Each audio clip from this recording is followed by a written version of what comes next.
them. He can destroy them. He has power over them. He destroyed them. He didn't ask the people. He didn't ask the people of Israel to go and destroy it. He destroyed it himself. So the people they don't have to be feeling guilt or sorry about or anything. But then again, we know that this is a story. It's not much of anything that you can say about it. It's a story. But I want you to get a gist of what it is that you read every day and what you make of it. And we jump all the way to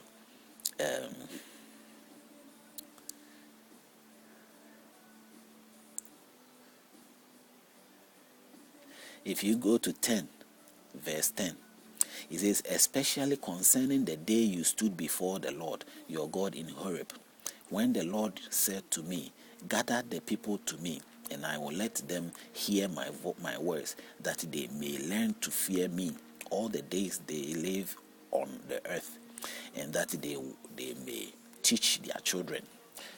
You understand? Because nobody has heard God speak before.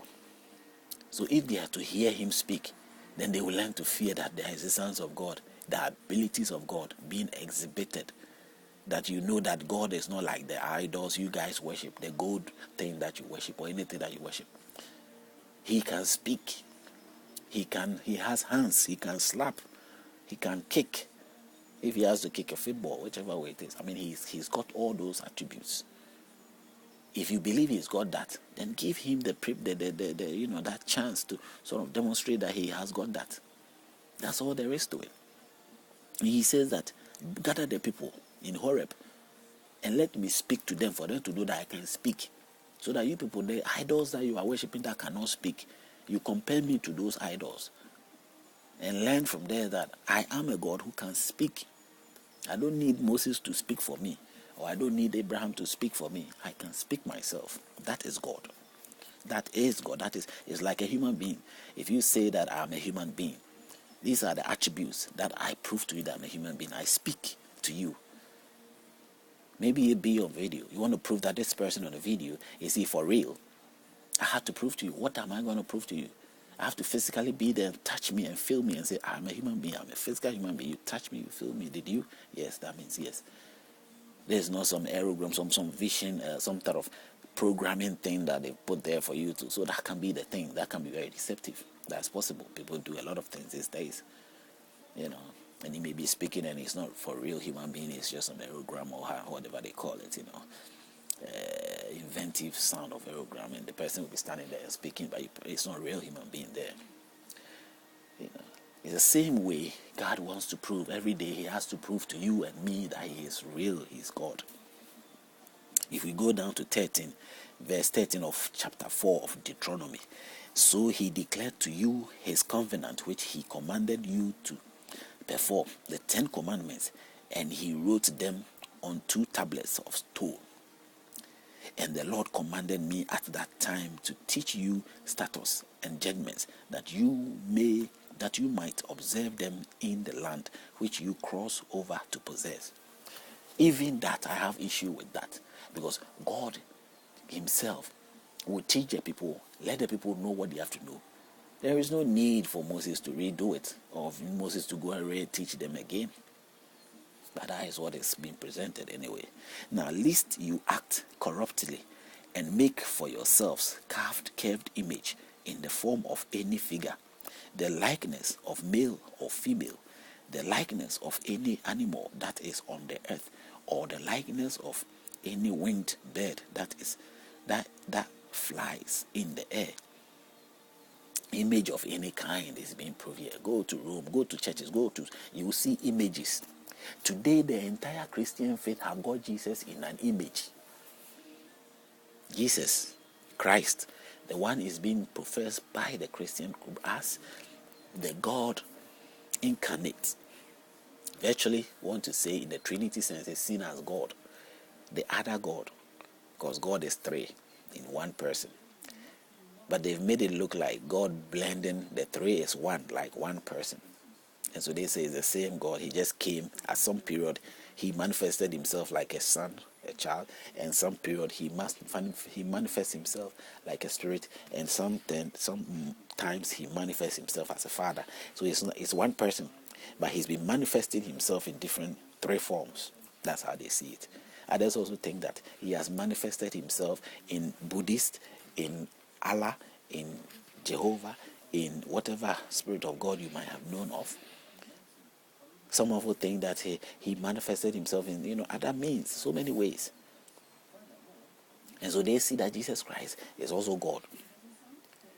I remember at some point reading the book and certain verses in the red letter Bible, I came to, misinterpret the same way, saying that Jesus is God. And presenting it to somebody to make it, of course, Jesus Christ is God. That's very silly of me, isn't it? Now I have realized that it is not so. The human mind, limitations, as a result, will make you do such mistakes until you give yourself to the facts of life. Today, current generation of Christianity, or current generation of worship or fellowship in the Christian, the new version of this Christianity, have an image of Jesus Christ. I live all my life, I've lived to know image of Jesus Christ. People of Hollywood star or anybody can be picked, put up, dressed up, look in a certain way. That picture will be demonstrated in churches, believe it or not. Very mature people, they put it in churches because they say it is convincing that people are desiring to know God. I don't know why they take those decisions, why they do it, because they are so keen to get people to come together and contribute something for them. It is not necessarily that they care, because if you do really care about finding out truth, you won't do that. The book also says clearly about images, lifting of images and worshipping of images. Do you think the image is about just statue? That time, they were not even good in artistic work. So image is image, whether it is you draw on a paper, or you draw or you carve with a clay. Image is image. They have put the whole Christianity worship image, Jesus image. They have got an image. If not just a cross, an image. Different changes of the faces, because sometimes different people take the picture. The white man, or it could be black man, whichever way it is, Jesus have got an image that a child or son we all grow up to accept and embrace. I live in my own home where your mother will have to hang a Jesus picture on the wall, with the Mother Mary and all that. Even Mary, we don't even have the picture of Mary. Her being a human being. How much more did they get the picture of Jesus? I don't know. But that image should not be lifted. It is according to the books that we read, the commandment, the 10 commandments speak of it. So why did we disregard? Why are we disregarding? Why should we live our life disregarding the rules and regulations of which we have committed ourselves to? You don't need angel from heaven to tell you this. You don't need professor from Oxford or Harvard to come and tell you this. You don't need a divine inspiration from bishops or pope to come and tell you this. It's plainly written here what is not to be done. And then you practically relate it to what is happening to say that, okay, if it is said that images, today, we sort of adore the image of Jesus Christ. We even say he's God, haven't we? Yes, that's what we do. And so we have breathed into our life a spirit from the image that we have spent our entire life embracing to be the image of God. And so we have adapted, or let's say embraced, a spirit in us.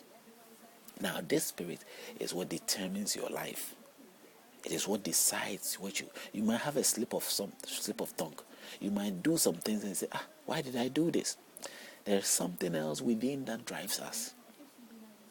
There is something else, I believe, in us that makes us act the way we act, whether angrily or funny or persuasiveness, or violently. There is something within us, whether we are demonstrating some form of being convincing, whichever way it is, religious, culturally, it is all something within us that caused that.